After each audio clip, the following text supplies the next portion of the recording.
Hey patrons, it's Queen Auset-Heru, and thank you for joining me for another wonderful edition of a reading. Today I'm going to give you a message from your ancestors, and it's coming from the Ancestor Spirit Oracle cards. So the first thing you want to do, as always, is pick your card. Is it 1, is it 2, or is it number 3? Take your time, pause the video if you need to. Figure out which message is for you, and then I am going to read each description so you know what your ancestors want you to know. So if your card is card number 1, it says at the bottom, to begin writing now. Create, express, inspire.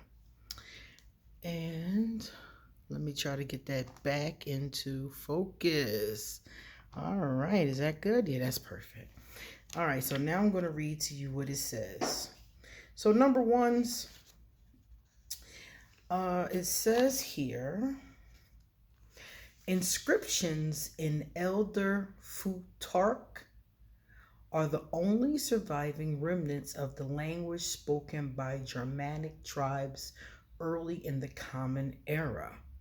This runic alphabet was used on stones, weapons, jewelry, and other items, with the earliest of these inscriptions dating as far back as the 2nd century. The peoples of Scandinavia had a strong oral tradition in which long passages of history and other important information was passed down using stories and poetry. By the Middle Ages, Scandinavia had developed new boundaries, and the language had evolved into distinct dialects, such as Danish and Swedish. The written language was influenced by the Roman alphabet, although the use of the runic alphabet did continue. The earliest recorded piece of Danish literature, The Deeds of the Danes, by Saxo Grammaticus, was published in approximately 1200 CE. In the tradition of the region's storytelling and poetry, it told the story of the first Danish kings from prehistory to the time it was written. In the early 1700s, Ludwig Holberg penned plays, comedies, and works about history and philosophy.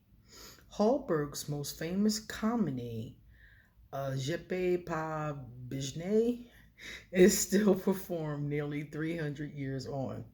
Excuse me for butchering this language. I don't know anything about the Scandinavian languages. The ancestors speak. Okay, so either you have ancestors in this part of the world, or this is something that your ancestors want you to do, according to the book.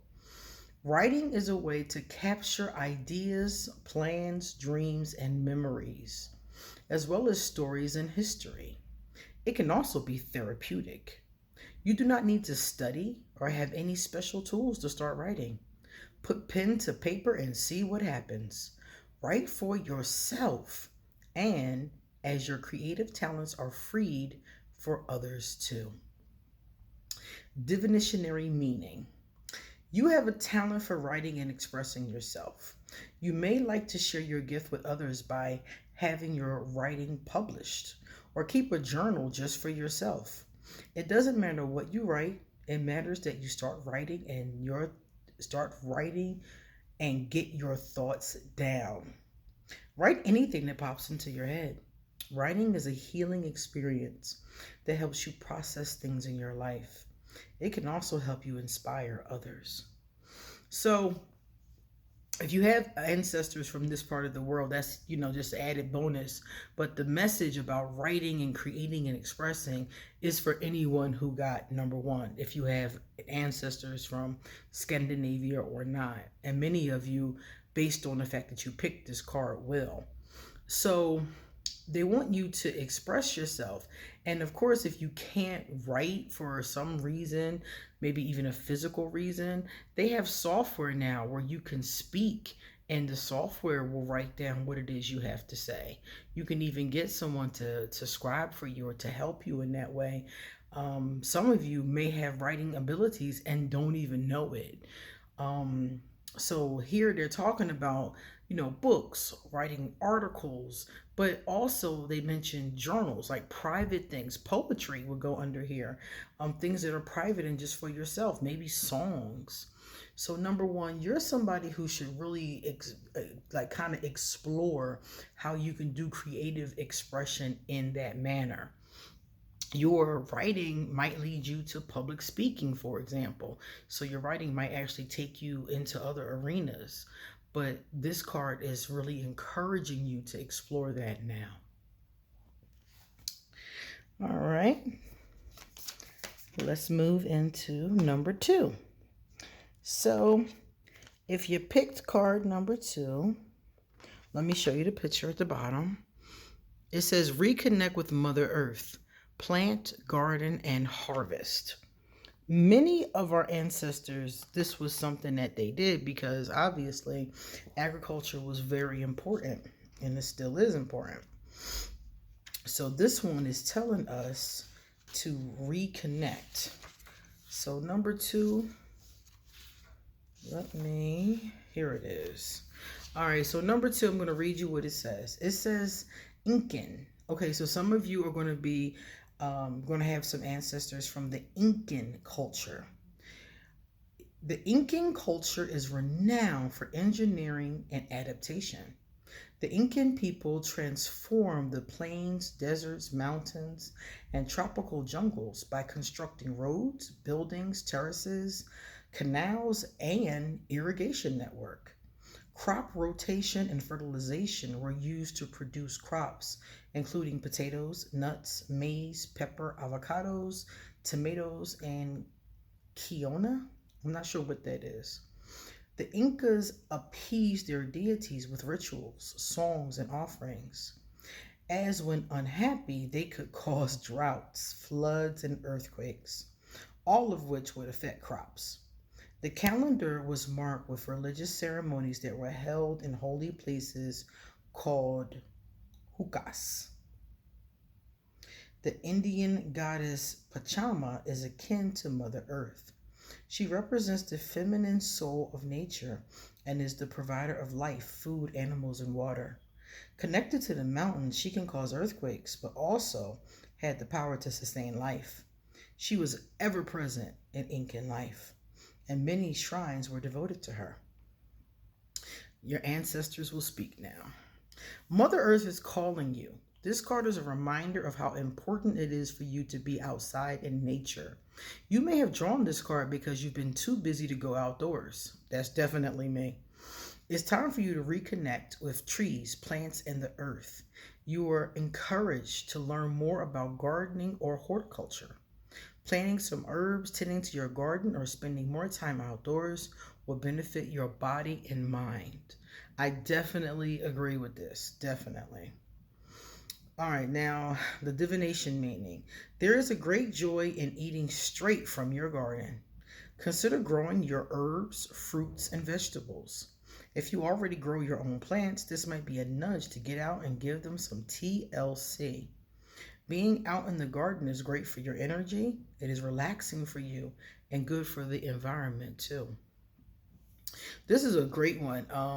Any of you who are interested who picked card number 2, and even if you don't have like a lot of space, I know somebody that lives in New York City and she grows all of her own herbs and she puts them in these plant boxes on the windowsill. And she has them on the windowsill. She has them inside of the apartment. So there's a lot you can do. They call it urban farming.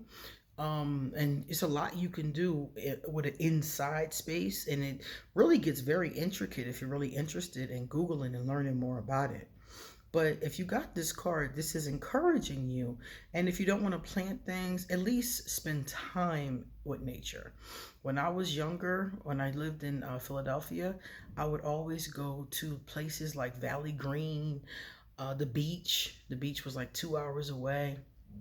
And those kind of things were very replenishing to the spirit, especially when you're healing from something. All right, number 2. And we're going to go right to number 3. These are such beautiful images. Look at this one. Gorgeous, right? Connect with past loved ones. Sense, feel, reconnect. So number 3, your ancestors want you to spend time. They want you to remember them. They want to be called upon. This is a very interesting card because I was watching something the other day and it was saying that in the Mexican tradition, if a person is forgotten, if there's nobody alive who remembers them, they are totally, utterly dead. So the ancestors always want us to remember them and call upon them and, light a candle to them. Some people do it on the Day of the Dead or Halloween. There's different times in different cultures to do so. So number 3, this is what your ancestors have to say. This is the Aztec tradition. So some of you will be from this tradition. The Aztecs had a complex cosmology and a ritual calendar dedicated to their many deities. They held a strong belief in the afterlife and thought the way they died determined whether they would go up in spirit to the sun god or down to the dark underworld. The underworld was ruled by the god and goddess of the dead. Their names are here, but I cannot pronounce these, so I'm not going to even butcher them.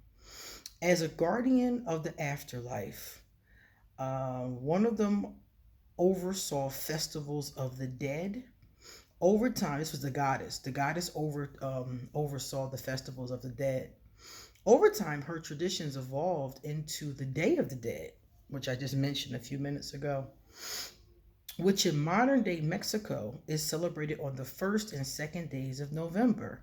During the Day of the Dead, the gates of the underworld open and spirits are allowed to reunite with their families. The living and the dead reconnect with family feasts, dancing, and celebration. It is believed that keeping their deceased loved ones happy will bring good luck, wisdom, direction, love, and protection for the living family. Pay attention to what you feel around you, as well as your 5 key physical senses. You have a sixth sense that connects you to the spirit world. This card indicates that your sixth sense is strong. Your ancestors or loved ones in spirit are trying to get your attention. They are sending you signs that they are with you and love you very much. Watch for their signals and be open to reconnecting with them. All right, so the divination meaning, other than what you just heard, because that's definitely a strong meaning, learn how to connect with your loved ones in spirit so they can bring guidance, confirmation, and encouragement in times of stress or trouble. You may sense your past loved ones when the hair on your arms raises, or when you feel heat or cold in and around your body. You may also experience sensation in your stomach or a heightened need to be on alert. When this occurs, take a moment to ground, breathe deeply, clear your mind, and allow guidance to arise in your heart, mind, or feelings. So, some of us have traditions that we know of. So, if you know of your family's ancestral traditions, it would be wonderful to learn them and practice them. Call upon your ancestors. In my tradition, we do an ancestral altar, or we put something of our ancestors on our altar, something that belonged to them, for example. A picture could be a great way. So if you pick number 3, your ancestors are really reaching out to you, and they have some things that can help you along the way. All right, patrons, thank you for watching, and you come back soon because I got so much more to say. See you later.